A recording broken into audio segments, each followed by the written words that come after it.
Bit policing বাড়ি বাড়ি নিরাপদ সমাজ গড়ি, এই স্লোগানকে সামনে রেখে চুয়াডাঙ্গার জীবননগর উপজেলার ৭ নম্বর মনোহরপুর ইউনিয়ন পরিষদ ১০ নম্বর বিট পুলিশিং সমাবেশ অনুষ্ঠিত হয়েছে। ৬ জুলাই শুক্রবার বিকাল ৫টার দিকে ধুপাখালী মাঠে এই বিট পুলিশিং সভা অনুষ্ঠিত হয়। আলোচনা সভায় জীবননগর থানার অফিসার ইনচার্জ এস.এম. জাবিদ হাসানের সভাপতিত্বে প্রধান অতিথির বক্তব্য রাখেন সিনিয়র সহকারী police super Damodar circle Zakia Sultana.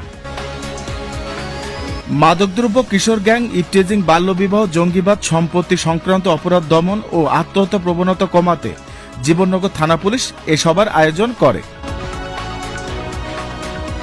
সভায় প্রধান অতিথির বক্তব্যে সিনিয়র সহকারী police super Damodar circle Zakia Sultana বলেন, সর্বস্তরের মানুষের সার্বিক সহযোগিতায় সব রকম অপরাধ প্রতিরোধে গুরুত্বপূর্ণ ভূমিকা রাখবে বিট পুলিশিং কার্যক্রম। পুলিশি সেবা আরও গতিশীল ও কার্যকর করতে বিট পুলিশিং কার্যক্রম এক অনবদ্য। বিট পুলিশিং এর মাধ্যমে এলাকার অপরাধী এবং অপরাধের প্রকৃত সম্পর্কে দ্রুত জানা সম্ভব হয়। পাশাপাশি স্থানীয় বাসিন্দাদের সঙ্গে পুলিশের একটি বন্ধুত্বপূর্ণ মনোভাব তৈরি হয়।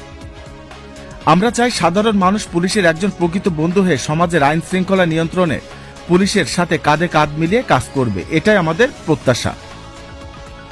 এছাড়াও তিনি সম্প্রতি উথলি ইউনিয়ন চেয়ারম্যান আব্দুল হান্নান ও মনোহরপুর ইউনিয়ন চেয়ারম্যান সৌরভ হোসেন খানের উপর দুর্বৃত্তরা যেভাবে অনাকাঙ্ক্ষিত হামলা চালিয়েছে তার উপর তিনি দুঃখ প্রকাশ করে বলেন, অপরাধীরা যতই শক্তিশালী হোক না কেন তাদেরকে শনাক্ত করে অতি দ্রুত আইনের আওতায় নিয়ে আসা হবে। সভাপতির বক্তব্যে জীবননগর থানার অফিসার ইনচার্জ এস.এম. জাবিদ হাসান জানান, পুলিশি সেবা সাধারণ মানুষের কাছে পৌঁছে দেওয়ার ক্ষেত্রে বিট পুলিশিং অগ্রণী ভূমিকা পালন করে। বিশেষ করে বিট পুলিশিং এর মাধ্যমে এলাকার দ্রুত অপরাধ দমন, সেই সাথে অপরাধী শনাক্তে গুরুত্বপূর্ণ ভূমিকা পালন করে আসছে। এছাড়াও জীবননগর থানা পুলিশ সর্বদা মাদকদ্রব্য, জঙ্গিবাদ, যৌতুক প্রথা, ইফটিজিং, সন্ত্রাস, গুজব ও যে কোনো ধরনের নাশকতা রোধে নিরলসভাবে কাজ করে যাচ্ছে। এছাড়াও সাধারণ মানুষের সমাজে ঘটে যাওয়া যে কোনো ধরনের অপরাধের তথ্য দিয়ে পুলিশের পাশে থাকবে, এটাই আমাদের প্রত্যাশা। এছাড়াও তিনি মনোহরপুর ইউনিয়ন চেয়ারম্যান ও উথলি ইউনিয়ন চেয়ারম্যানের উপর অনাকাঙ্ক্ষিত হামলার দুঃখ প্রকাশ করে বলেন, আমরা অপরাধী শনাক্তে নিরলসভাবে কাজ করে যাচ্ছি। আশা করি অতি দ্রুত অপরাধীদের শনাক্ত করে আইনের আওতায় নিয়ে আসতে সক্ষম হব। জীবননগর থানার এসআই সাইফুল ইসলামের সঞ্চালনায় আলোচনা সভায় স্বাগত বক্তব্য রাখেন মনোহরপুর ইউনিয়ন পরিষদের ৬ নম্বর ওয়ার্ড মেম্বার আদিদুল করিম আদু।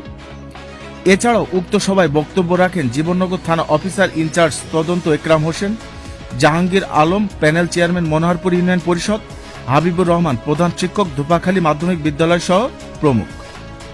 এছাড়াও অনুষ্ঠানে উপস্থিত ছিলেন মনোহরপুর ইউনিয়ন পরিষদের সকল বাসিন্দারা।